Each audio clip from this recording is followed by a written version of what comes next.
I don't like the notion that art has to come from pain. I think art can also come from joy and beauty. Sure, a lot of like my favorite songs I've written are songs that I've written because I was experiencing strong negative emotions, but I've also written some really beautiful songs that came from joy and love and feelings of community. I don't like the notion that people have to suffer for their art. I do, however, think, and this is part, again, of why, like, I think the argument of, oh, AI art is not art is one of the less useful arguments. I think it's just so easy to sidestep, and it really forces us to try to define art, which I think is something that's nigh impossible to define in and of itself. That said, fuck generative AI. Got it, I understand better now, Nyx. Monkey NFTs. Chat, we're gonna turn Claude into an NFT. Did Fob get the package? I did not have time to go to the post office today.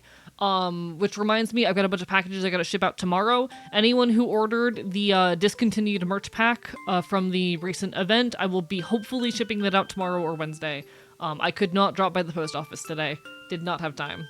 Hello, Saxmith, thank you for the sub. How are you doing today? Barker by Bite. Sucks that AI often creates art that creates a certain style, making anything using that style, even pre-usable generative AI being accused of AI. Yes, it makes me very uncomfortable, even seeing in myself how often the prominence of generative AI has made me suspicious of the work of others. I hate that I am automatically more suspicious of certain art styles and writing styles, you know? I hate that I have to hyper-analyze so much of the media I consume, and the worst part of it is that I'm never quite sure, you know? I feel this particularly when it comes to, like, writing and particularly, like, scripting for YouTube videos and whatnot. There's so often I will be watching a video and I get into my head, is this AI? And I'll see writing quirks that I use myself, but that sometimes come off as AI-ish, and I hate it. I hate how I have to be hyper-vigilant, and I hate how I'm never sure. You know what AA should do to stick it to Gen AI? Play Caves of Qued? Listen, when I have free time in my schedule. I would love to. Phoebe, how are you doing today? All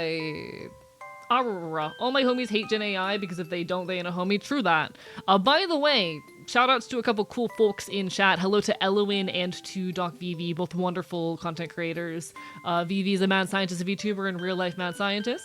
Fellow trans VTuber. Elowin is a wonderful non-binary VTuber, also a good friend of the channel. A homie, a buddy, a bark bite bite.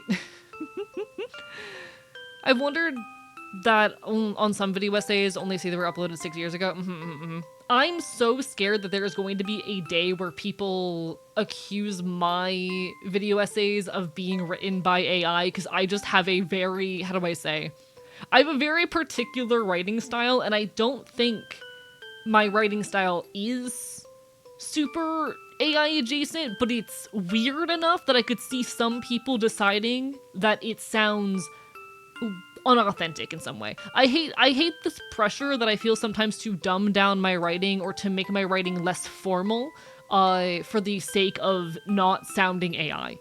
I write the way that I talk and think. The way that I, write my video essays is just how I have learned to communicate and break down thoughts, which tends to be a little bit poetical and a bit, I try to make it conversational, but it's definitely not how most people whose work I've consumed, at least like the more popular, less formal video essayists, tend to approach their work, and I'm so scared the day that it happens.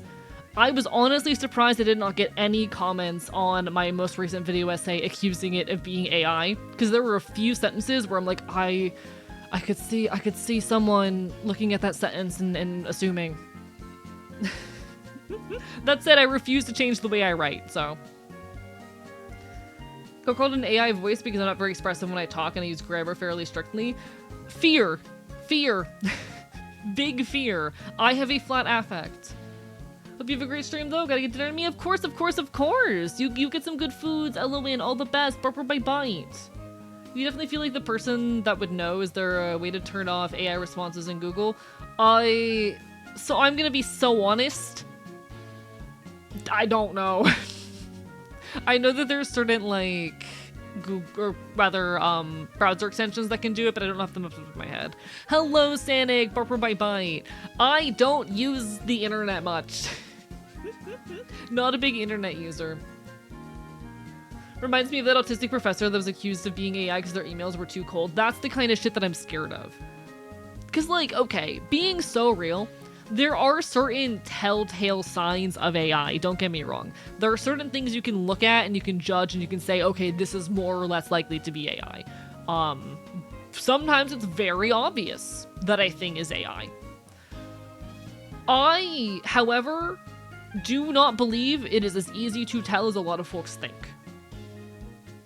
I think there are a lot of folks that just due to a lack of understanding, yeah, I've been scuffed, but either due to a lack of knowledge or understanding of how, you know, certain forms of media are made, lack the knowledge base to meaningfully analyze these things, and thereby it's a lot harder to tell if something's AI than you think. Chat, you've probably heard AI music in the last month and not known. A lot of, like, popular sounds used on social media are AI, and you would never fucking know. Because AI music, I think, is one of the hardest to tell points. I hate when AI music is good. Yeah, it's the problem, the biggest frustration I have with AI music particularly is that it is almost impossible to tell if you do not have a very attuned ear. And no offense, chat, I love y'all. I know firsthand that a lot of you do not have well-attuned ears because I've shown you what my mic setup looks like with and without a lot of my filters turned on, and most of you cannot tell the difference. Most of y'all cannot tell the difference. It really scares me, particularly how good AI music is getting and how little people can tell and how much people insist that they can. Same is true with a lot of art, with a lot of footage. We live in an era where, like, people who make CG animation are getting constantly accused of AI, even on clips that were produced well before, you know, generative AI became a proper, usable thing. It's frustrating. It is so frustrating to me how often I see innocent people being accused of AI because they used CG animation, or because their camera quality is just too good. There's a couple punk musicians I know who recently got accused of their photo shoot from a show being AI edited or AI generated. And they're like, no, it's just a really good quality camera, guys. You know what I hate when I join a server and they think I'm a bot? There's a YouTube channel that had a good song in it, later discovered it was AI, it was distraught to say the least, couldn't listen to the channel's music anymore, and it fucking sucks. It fucking sucks. AI can't even do 3D. AI really struggles with the animated footage still. AI, one of the biggest points that AI does struggle with is any kind of, like, animated video. But regardless, I don't think people are as good as telling as they think they are, but we're all in the situation where we are forced to be hyper vigilant, and I fucking hate it. Had someone come into my stream like a week ago and accused me of AI generating my chat? What the fuck? Posted a snippet of a song I'm working on the other day and someone asked what prompt I use for it because I want to try it too. Can I kill them, host? Can I kill them? AI music is asked because they usually use AI generated lyrics too. Here's the thing though, you can't tell. Especially when they're generating like poppy bullshit. You really can't tell. I'm very tempted, just for demonstration purposes, to show y'all what AI music currently looks like. I want to be very clear that if I do so, I am doing this for demonstration purposes of how far this has come and how difficult it is to tell the difference. Because I am a classically trained singer. I have been trained, like, professionally on, like, 2 different instruments and then self-taught, like, 4 more. I have a very well-attuned ear. I was trained by a professional audio engineer as well in, like, basic audio tech. I managed sound systems for big buildings before. I have a very well-attuned ear, and if I'm not paying attention for it, it'll slip me by. it's still a solid, like, I would say at the current pace or rate that things are at, it's about a 50-50 shot that it tricks me. And that's scary. To compare, you have to show the different generation platforms. Yeah, and that gets really into the weeds. The different models have different discrepancies. This is true. The biggest point they struggle with still is, like, realistic vocals. But it's honestly very easy at times to trick yourself into thinking that it's just weird audio filtering.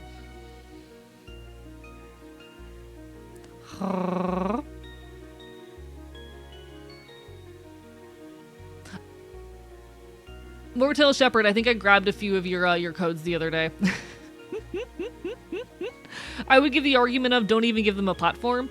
Yeah, and I do agree with that. Like, I'm on the fence about even showing off what I mean when I say about this, because I do think there is importance in understanding the things that we are fighting against, for the sake of being able to more adequately communicate, plan, and identify what we're dealing with. But at the same time, I don't want to platform this shit. I think there is value in being able to say, this is the thing we're up against, and be able to understand and display that. But also, I don't want to platform it.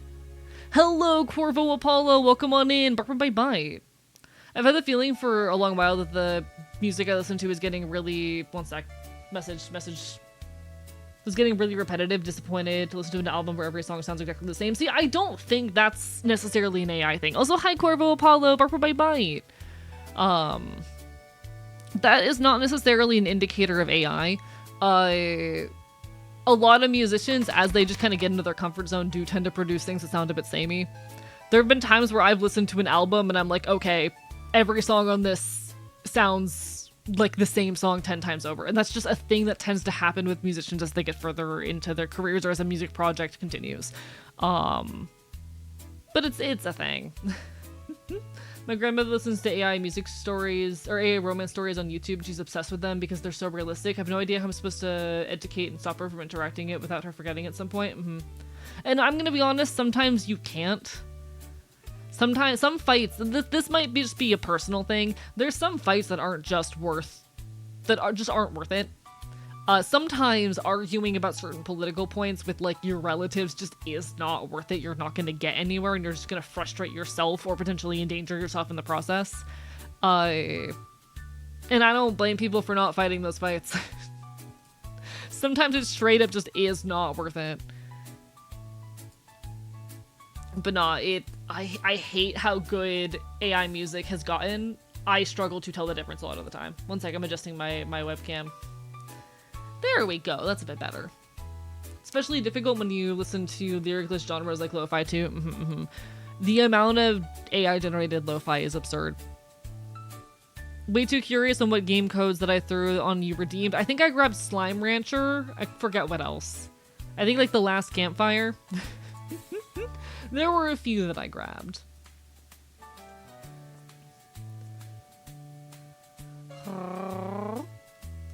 But nah, it's very frustrating. No Yuri visual novels. I'm not really a big visual novel person, you know? I'm not a big visual novel person, and I'm mostly into men, so... You know what really sucks? I love, HFY. I don't know what that means, but feel free to fill me in. Reading channels, but the biggest channels are all AI. Okay. I saw a Reddit thread the other day that pissed me off. Chat, I saw a Reddit thread the other day that pissed me off. It was a Reddit thread from someone talking about how, like, their YouTube channel got demonetized after they had done it for like 3 years and made millions on it, and they were pissed off about it. And then you go down and read the thread, and they were running a AI-generated content farm. And I'm like, I don't know what you expected, buddy. I don't know what you expected. But damn, fucker was made like $3 million a year. What the hell? I am mad about it.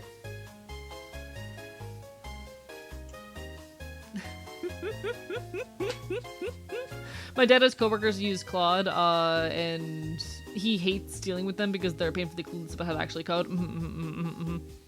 It sucks. It sucks. I fucking hate it.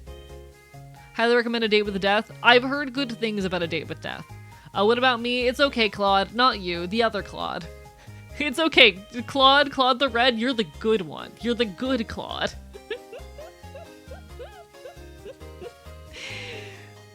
Short-form content is a crime against humanity. I fucking hate making short-form content. God, chat being so real. If I could, like, guarantee myself success as a content creator without ever making a short or a TikTok again, I'd fucking do it. Highly recommend Queso Quad. This is a gag. I know. We'll get there. We'll get there. I do genuinely want to play it eventually, Vivi. It's been on my list for a while because I'm a big fan of traditional roguelikes. Roguelikes. And I do want to. It's just a matter of finding time in my schedule right now. God, chat, I want to go full-time so badly, largely so I can consistently go back to streaming 4 to 5 times a week. I've been kind of forced to reduce down to 3 times a week lately because doing 4 times a week with all my other responsibilities just made it impossible to do YouTube, and I was frequently running into holes where I would just exhaust myself, and I can't be doing that. As much as I love pushing myself to my limits, I need to ensure that I have enough time and energy left at the end of the week to, like, work on YouTube and also to rest at least a little bit. I fucking hate it. I hate having so little time and energy, but disabled person life. I want to go full-time so badly just so I can, like, create and rest. Hi, Plank! Welcome on in. We fucking hate generative AI here. We hate generative AI. Astra, I'm gonna shoot you with the gun that I own.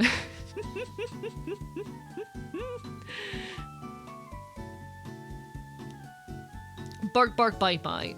I do have a collection of demos from the ongoing Next Fest that I am excited to show y'all.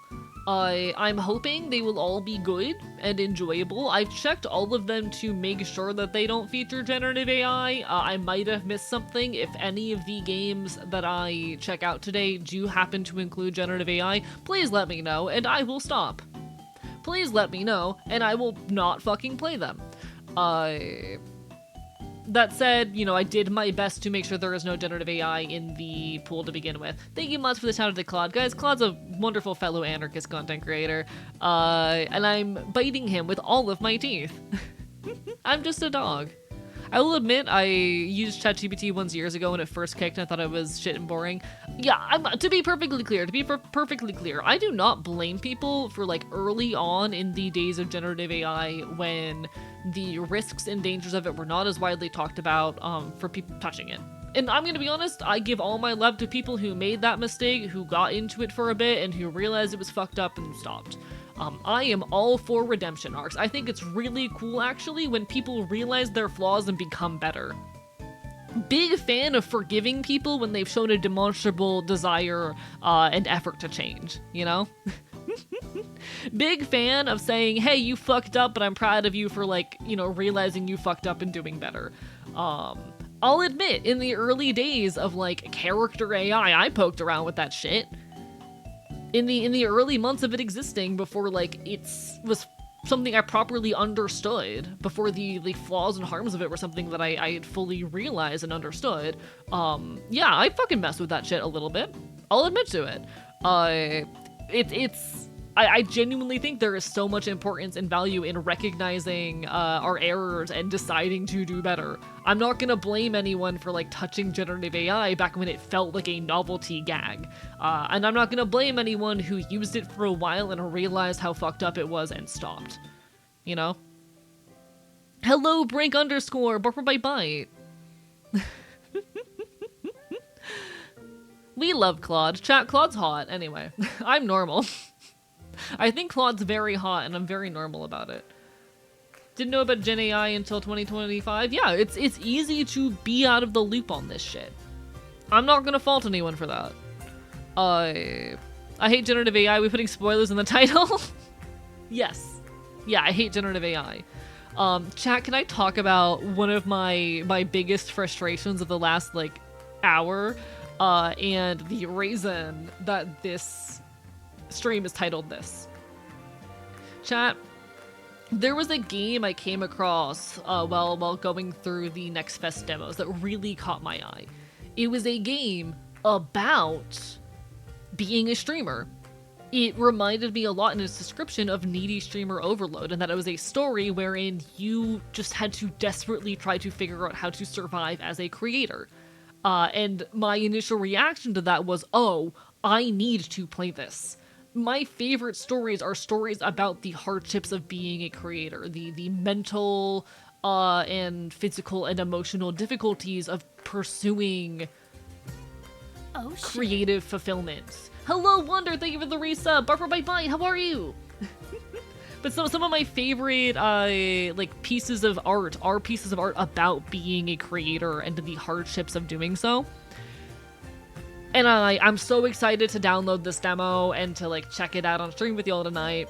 And then I go down into the content description and they admit in an AI disclosure that they used AI for some of their backgrounds and voice acting. And I was so fucking angry. Watch out, she'll say penis. Hello, Daylight Savings. What if I said this? Bark, bark, bark, bark, bark, bark, bark, bark, bite, bite, bite, bite, bite, bite, bite, bite. You understand. Bark, bark, bite, bite. And I was so incredibly pissed off at that, in large part because you just made a game about being a streamer in a cyberpunk hellscape, and you're gonna fucking use AI in it? Like, I think it's bad enough that it is a really interesting demo that happened to use AI. It's even worse to me that it was a piece of art about this medium of creation, this medium of performance art that is so important to me. You're telling me you made an AI game about being a fucking streamer. I'm pissed off about it, okay? Hello, Noivern, lovely to see you. Woman present, act accordingly. Chat, point at Wonder. Wonder is a wonderful fellow anarchist trans content creator. Sorry, I was in the middle of that ramble and I really needed to get my thoughts about that demo out. But guys, everyone give your love to Wonder. She is one of my closest friends in the content creation scene. I would do anything for her. I would do anything for her, including hit her with a U-Haul. Chat, I'm gonna shoot Wonder with a gun out of the window of the U-Haul that I'm going to then run her over with. You understand. That's how much I love her. For Wonder. Alright, one sec. I can make this even better. I'm gonna get your text to AE, just give me a second.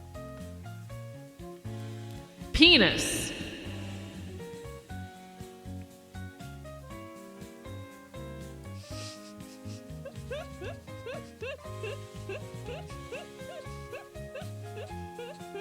Also for Lycan. Peanuts. What initially got my attention was a video teaching a computer to be capable of composing jazz back in 2017. Fascinating. I hate that. Oh, chat, I miss when this was just like a fun potential like toy of a technology and not something that was threatening the environment and careers. You know? Ah, Wonder! Snowpingus usual, I see. What does that mean? Chat, I'm being made to say words and I don't know what these words mean. I'm getting scared. Back when it was a novelty, now it's gone too far. There was a point in time where it felt like some novelty that was never going to actually, you know, be dangerous, but then capitalism happened. And I'm pissed off that, like, it didn't stop in the weird novelty phase. Ancient meme, understood. Understood. New Deltarune chapter imminent. It's in my fucking calendar. Communist teaches AI robot about communism and it disconnects itself. Oh my god. Chat, now I'm thinking about the number of times I've had people who were like actively suffering from AI psychosis come into my chat. That shit is terrifying. Honey. It's only good as a toy, but fucking Sue started piping their pipe dreams of getting cheap labor, which now costs more than having actual employees. Oh, mods, refund mouse. Refund mouse Oh, thing. shit. Thank you so much, Mannequin of Theseus, for the sub. I appreciate it. Bark my bite. See, unfortunately, like, even the whole idea of AI functioning as a toy and as a novelty breaks down when you come to understand how much harm had to go into its production in the first place. And that's something, obviously, back in the era where it just felt like a novel toy that we didn't know. And so, ultimately, it never would have lasted. It was never going to just stay a little toy, because there were always horrors involved in its production and prolification, but it does piss me off to no end.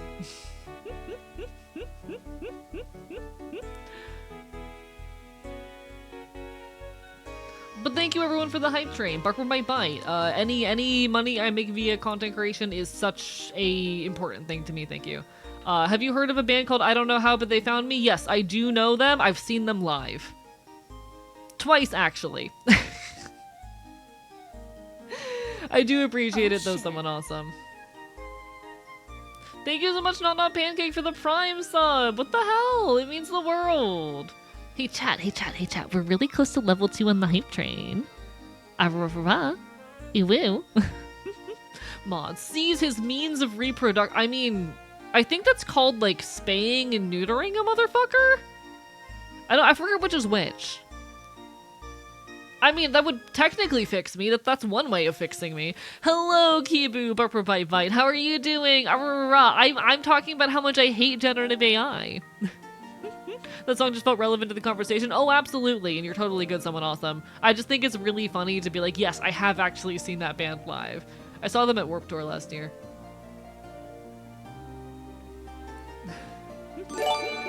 Thank you so much, Belldecker, for the gift sub. It means the world. Bye.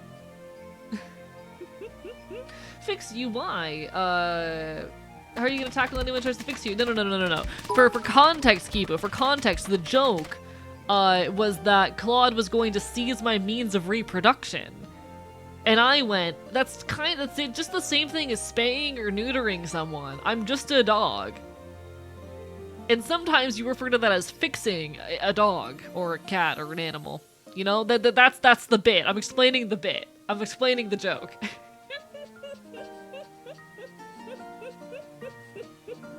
I'm a fox bird dog chimera from Celtic folklore. Chad, you need to get faster on the joke. Sterilize it.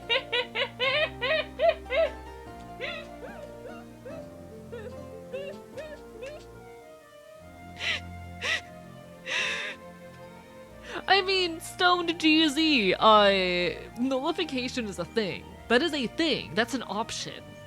For anyone who's ever desired it or had the inclination, nullification is an option.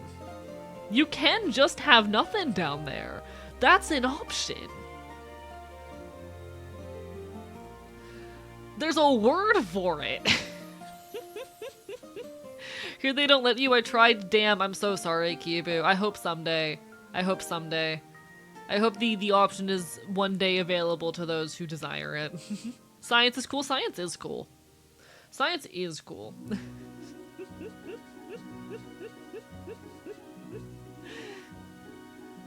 How the fuck does that work? I mean, hell yes, but how do you piss? Okay. So you're still gonna have, like, the means of pissing. You know, you're still gonna have the means of relieving yourself of those things. They typically focus on taking away the actual, like, typical sex organs and means of pleasure. You know? Anyway. Me who was born intersex. Hey, that's how it goes sometimes. I'm too sober for chat going neuter AE. Piss is a social construct, you don't need to do it. Chat, they're putting something in the water that makes you piss. We're talking about nullification surgery? Yes, we did briefly talk about it. There's also various options and whatnot, but like they'll do it in a way. Chat, did y'all not... Okay, guys, did you guys not know that like the urethra is its own thing? Hey chat, with all the love in the world, did y'all not know that the urethra is like its own thing? Like...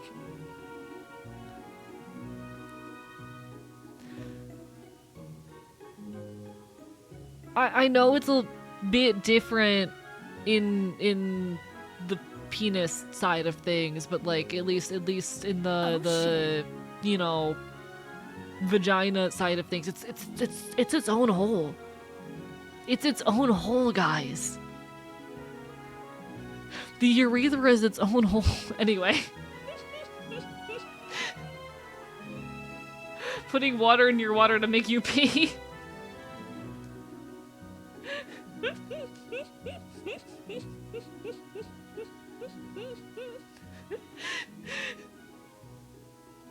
We're not gonna get too deep into this conversation, chat. That's where the DS stylist goes, no. No, it is not. Hello, Calico, how are you doing? Chat, I'm very... chat. I can't tell how much of this is a joke and how much of this is y'all being serious.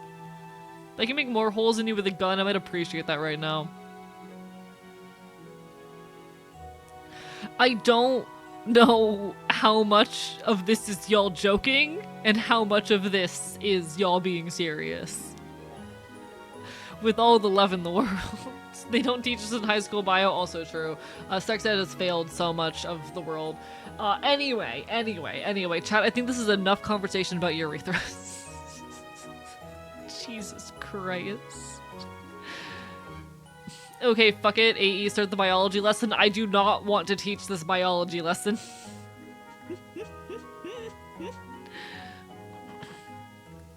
Sips tea with concern. That is my exact reaction, Mal. I do have tea next to me. I don't like how biology classes teach about sex. Why? Genuinely curious why. Because, like, it's important shit to learn about. Chat, thank you for the level 2 hype train. It means the world. Barper bite bite. This is a little much for even me to explain, chat. I'm a funny hee-hee ha-ha clown on the internet. I'm a funny hee-hee ha-ha clown who occasionally talks about politics. I'm drinking an herbal tea. It's a lemon hibiscus.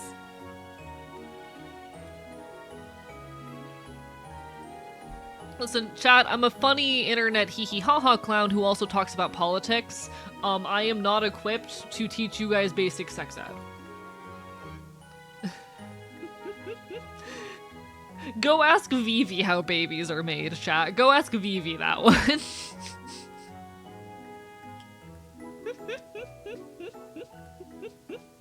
Being a cobbler's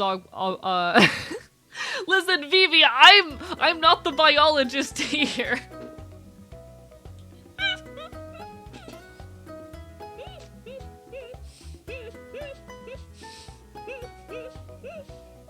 Just punch someone with enough love until they get pregnant. Go have babies now.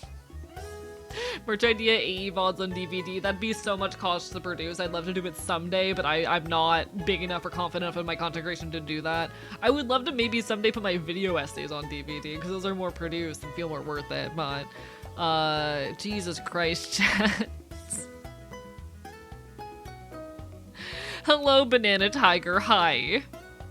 Chat's doing things. I'm hyped to turn my brain off and watch Pop and forget. I'm so glad I can be your space to relax and be relieved. Currently, I'm experiencing emotions thanks to chat.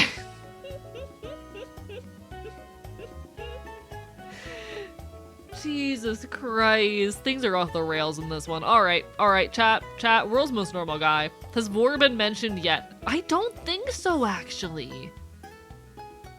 I don't want that dirty herbal. Hey, am the man. You know why I do herbal teas? You know why I do herbal teas? The primary reason I do herbal teas is because they are very good for the throat and the voice, and I am a classically trained singer. I do herbal teas in order to calm my throat before and during streams and recording sessions. When I want caffeine, I have other means of consuming caffeine. But caffeine actually dehydrates you, so it's very important when you are, if you're someone who uses your voice a lot or who values protecting your voice, that you, especially in close proximity to like any kind of recording session that you, oh my god, brain. It's very important in close proximity to any kind of recording session that you avoid anything that's carbonated, anything that's caffeinated, anything that is high in acidity. You want to stick with like herbal teas or room temperature water, you know?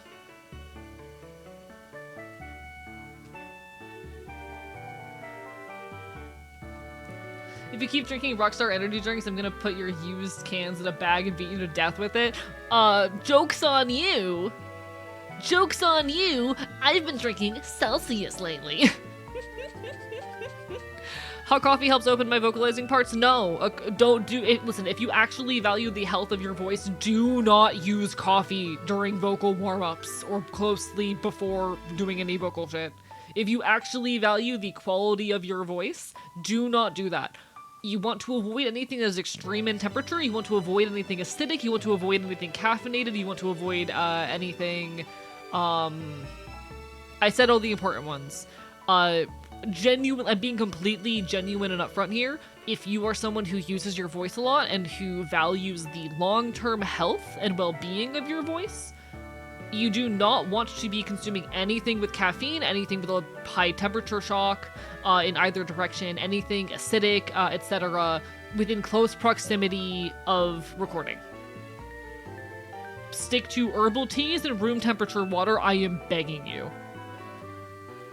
Yeah, lukewarm tea, water. Citrus is good. So while you typically want to be avoiding high acidity things, I will make an exception occasionally for orange juice. That said, your best bet's going to be like a lemon honey tea or a mint tea, something of that sort. I don't drink energy drinks because they taste like trash. I drink warm coffee and cold tea. I mean, I am a coffee enjoyer, but not good for vocals. But yeah, the entire reason that I do herbal tea is because I am a classically trained singer and it's a habit I got into for the protection and health of my voice. What if chamomile? Chamomile is fine. You're not gonna have any issues with chamomile. You're gonna be totally fine with it. Citrus and mint tend to be particularly good for the voice, as well as like just honey in general. But like, get some chamomile tea, sweeten it with honey, boom, that'll be perfect for your voice. Caffeine dehydrates you. Exactly. The reason why you need to avoid caffeine is because it dehydrates you. The reason you want to avoid anything acidic is because it can cause acid reflux. And that could potentially cause throat damage over an extended period of time. Important thing in DMs, even though before I pack the thing up to send mine back, got it. Or to set yours back up.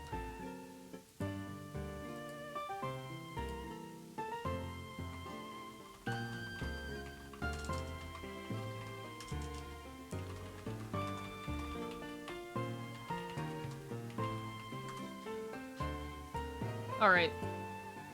Put stevia and peach flavoring in my green tea.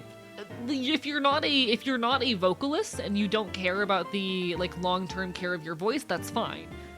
The reason I do things the way that I do is for my voice. You know? I see very insightful, so my hatred of cold drinks is actually a good thing. Yeah, if you care about your voice, absolutely.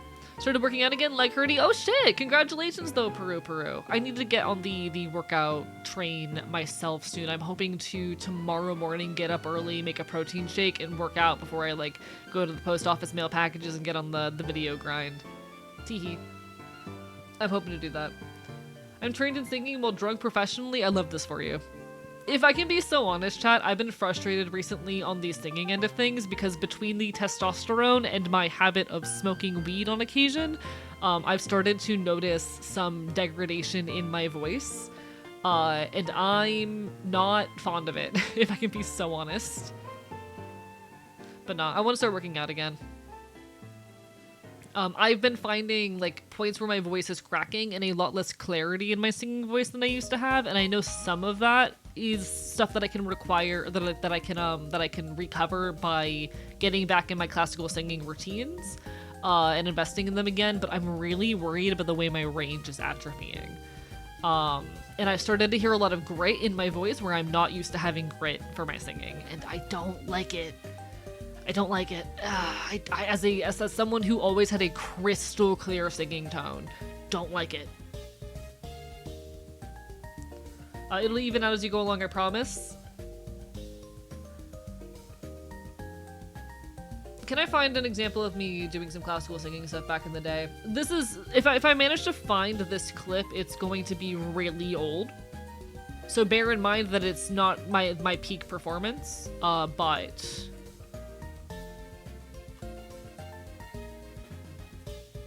has sound. Sore oldest. Let me pause the music for a second. When I talk about this, like I used to have a very clear tone. Sing willow, willow, willow, willow. That's the kind of shit that I used to do. I cannot. It's so gritty these days. When we were sing Penumbra Phantasm Homesick Creature, I don't understand half that. Did not understand half that sentence. But I can't do that shit. Sip! Sip! Nope, nope, nope, nope, nope, nope. Sip! Sing willow, willow, willow, willow. Sing, sing willow, willow, willow, willow. But I don't even have the clarity anymore. Like, of course I'm not going to have that pitch anymore. I'm not surprised that I'm not able to sing soprano. But sing willow, willow, willow, willow. I'm at a point where I'm struggling just to maintain clarity without like grit and distortion in my voice, and I don't know how much of that is the testosterone and how much of that is the smoking weed. You can't go straight to that without warming up. Gun emoji, gun emoji, gun emoji, gun emoji. Sing willow, willow, willow, willow. There's grit, and I don't like it. There's grit. I don't like the grit. Remember those left-handed cigarettes? I might need to lay off of the weed for a while. I might have to lay off the weed for a little while, chat. Sing willow, willow. I don't know.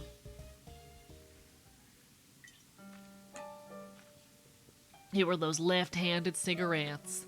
Gotta find a vocal coach that knows how to train falsetto, because I have major range, but not many voice teachers are trained specifically on falsetto. How do I say? The interesting thing with like head voice and falsetto is they're actually different things. A lot of people are under the impression that they're the same thing. They're not the same thing, actually. Head voice, oh, excuse the vocal cracks, versus falsetto, oh. It's a matter of what muscles in the throat are being utilized. It's a mess. There's two major muscle groups in the throat, and it's a matter of which one's being utilized. Thinking of picking up an instrument since my throat is not. I play too many instruments. Chat, we have an entire corner of our of the archive that is dedicated to instruments. That said, I don't like what's happening to my voice right now. My higher register is just kind of gone, and it's really frustrating to me. I used to be able to sing like a C3 to a C6, and my range is not getting lower. My range has not gotten any lower, but my higher range is completely atrophied, and it's really scary. It's been very discouraging on the music front lately, being so honest. But, you know. Indeed, Moth Vibes. Talking a little bit about some vocal shit. Any instrument recommendations that can be really easy to hide? Why would you need to hide it? Let's be real, you're probably fucking up your voice by singing your heart out during punk shit. Okay, I think it's more likely to be the weed than that, but alright.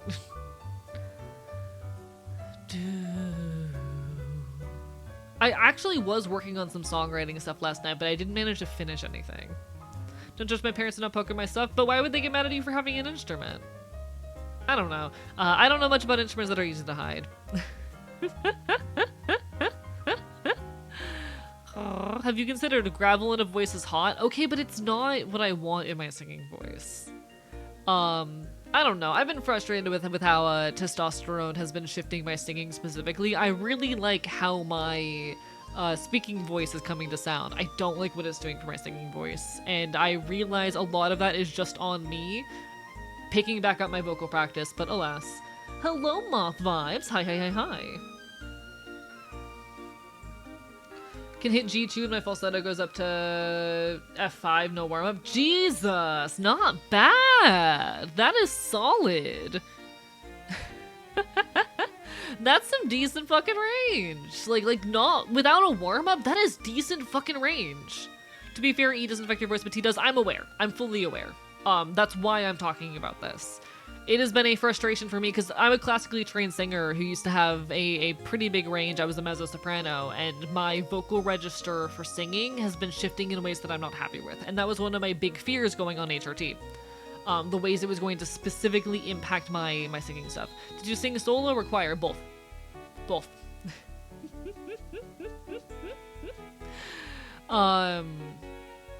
I knew this was going to be a risk going in, and luckily these days I don't do classical singing anymore. I just sing punk shit, but it does still bother me, you know?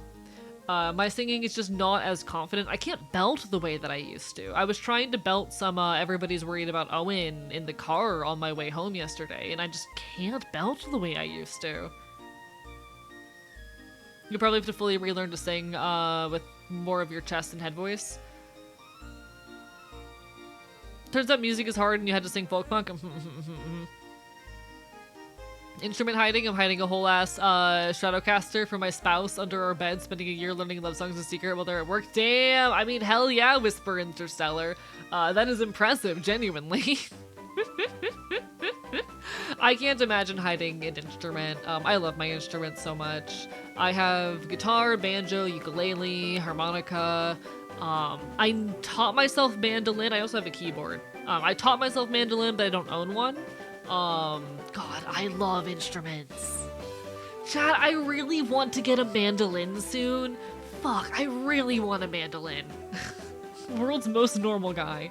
I taught myself mandolin in like a couple weeks at my friend's place. Thank you for the bark boy bark, Evie, for the arp, arp, arp, arp.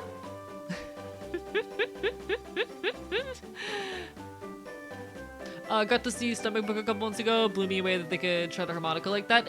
I barely know harmonica. I own a harmonica. I can play like 2 songs on it. Barely know how to play it.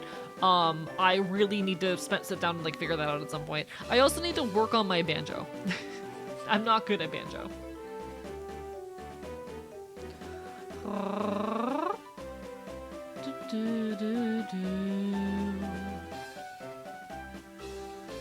So worth it? Perfect pick me up before I start my game tonight. Hell fucking yeah!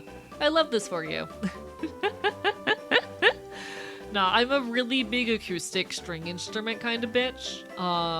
I love me some string instruments. Oh, chat, something I actually really want to eventually get, and I keep forgetting that this is something I want to get. I keep forgetting. Chat, I really want to get a washboard. Like an old metal washboard.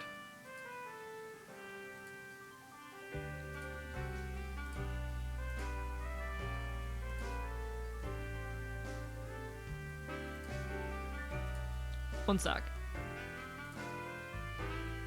Like one of these.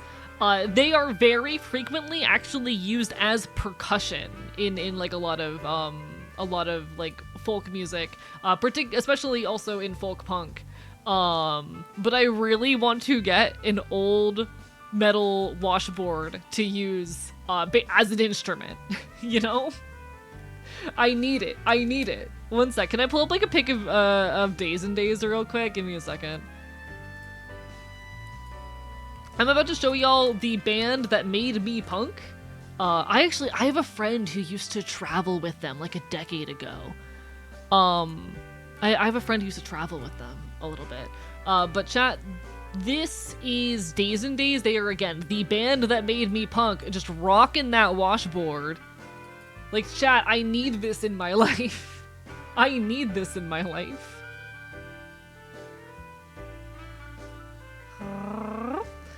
Hi, Wasteland Radio! I'm so sorry you have a cold. I hope you're doing okay. Want to play bagpipes? Do it. I've not heard of Gnarly Whales. I don't know them. But yeah, no, I really, really want to get a hold of a washboard for folk punk purposes, because it's the coolest shit. I love this band. They're so good. I love Days and Days. Incredible, incredible band. Those sure are folk punks. Those sure are folk punks. You look at this image, you know these motherfuckers play folk punk. You can tell these fuckers play folk punk. Don't think they've been active in a long time. Completely fair. How do I say? I'm gonna be honest, at this point, I heavily prioritize bands that are still actively making music, largely because, like, I love going to shows. I need to go get my ass beat in a mosh pit at least every other week for my mental health. And so if I listen to a band and I know that they're not actively making music or performing anymore, I'm just gonna get sad. That said, I've been getting so into Pup lately. I've been blasting Pup lately, and I am so excited because they're gonna be playing at Fest this year. Oh, I'm so hyped. I'm so hyped. I love Pup. Thank you for the hydrate, Avid Aloe Drinker. Barber by Might. But also I bought Wooden Bones to try and learn mana stuff. But nah, I'm gonna chat. What if I put a washboard up on the throne? What would y'all do if I put a washboard up on the throne? What if I did that? What if I did that?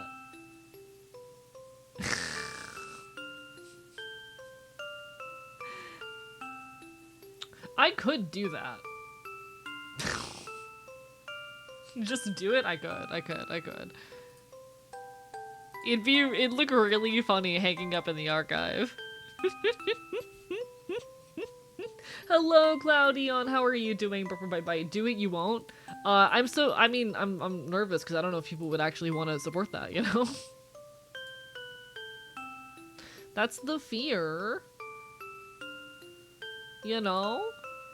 Hit up some backwater thrift stores and find an old one in the rafters. You're so right. Where does a motherfucker even buy a washboard these days?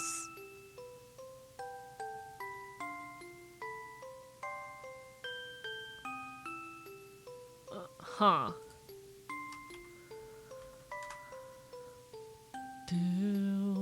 I'm looking at metal washboards on the internet. Why are they expensive, actually? Why are they kinda expensive?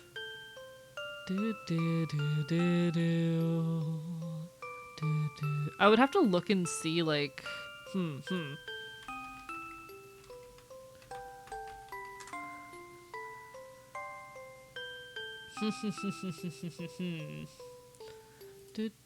Oh, are there like specific ones? Oh, okay, so there are specific ones made for music. Fascinating. Huh. That's really fascinating.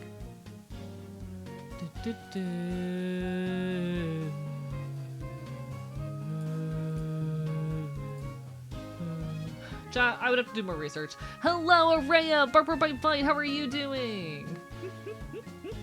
I'd buy anything on your throne if I could afford it. Last I am broke at the moment, and that's so okay. Please, I hope you all know that there's never any requirement to support me financially, and I just appreciate the fact that y'all spend your time here.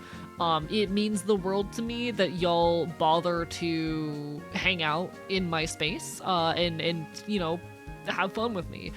That is more important to me than any kind of financial support. It does mean a lot to me, don't get me wrong, when people do help me afford to live a little bit better. But I want y'all to know that, like, it is never an expectation or requirement. Bark, bark, bite, bite.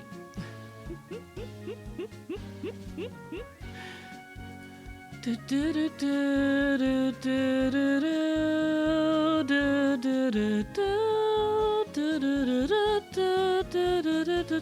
also trying to figure out what size washboard a motherfucker would even use for this shit.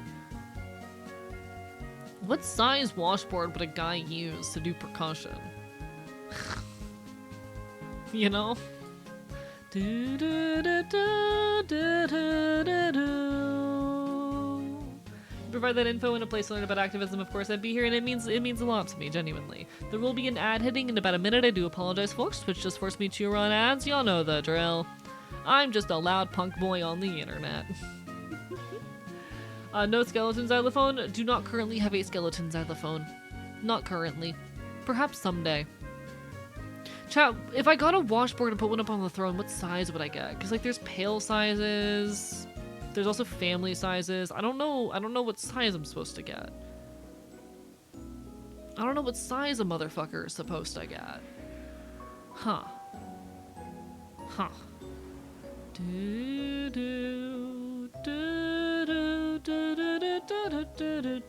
Washboard as an instrument. Penis.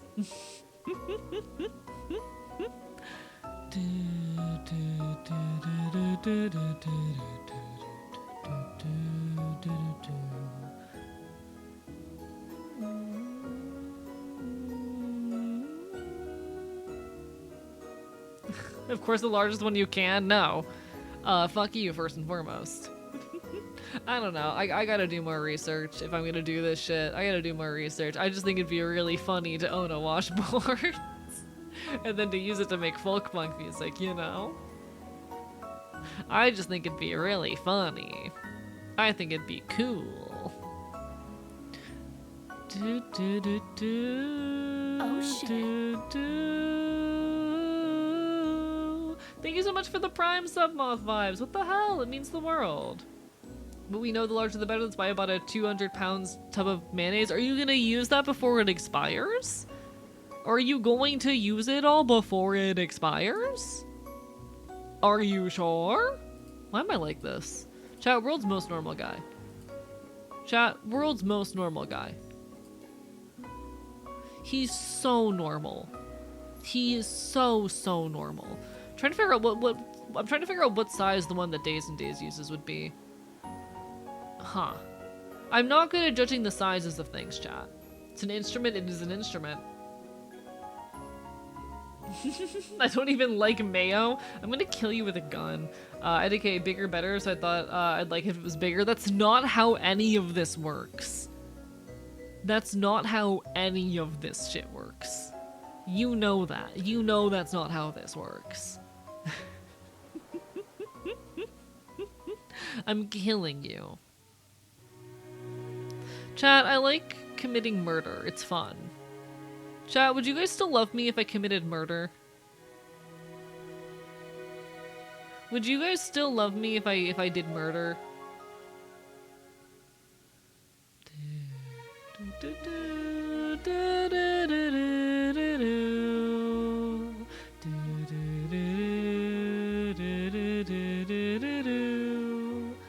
Yes? Good. Thinking about making ranch mac and cheese with ground chicken. That sounds delicious, actually. What goes into ranch mac and cheese? Personally, I'd like you more. Cool. Murder would make you hotter. Thank you, chat. I'm glad to know that committing murder would make me hotter. Sometimes I can't tell if when you all ask me to shoot you with a gun if you, like, mean it in a horny way, or mac, cheese, ranch, I assume? Perhaps. Sometimes I can't tell if y'all mean it in a gay way, or not, you know, and I'm very glad to know that you mean it in a gay way. Thank you, chat, for ensuring me of that much.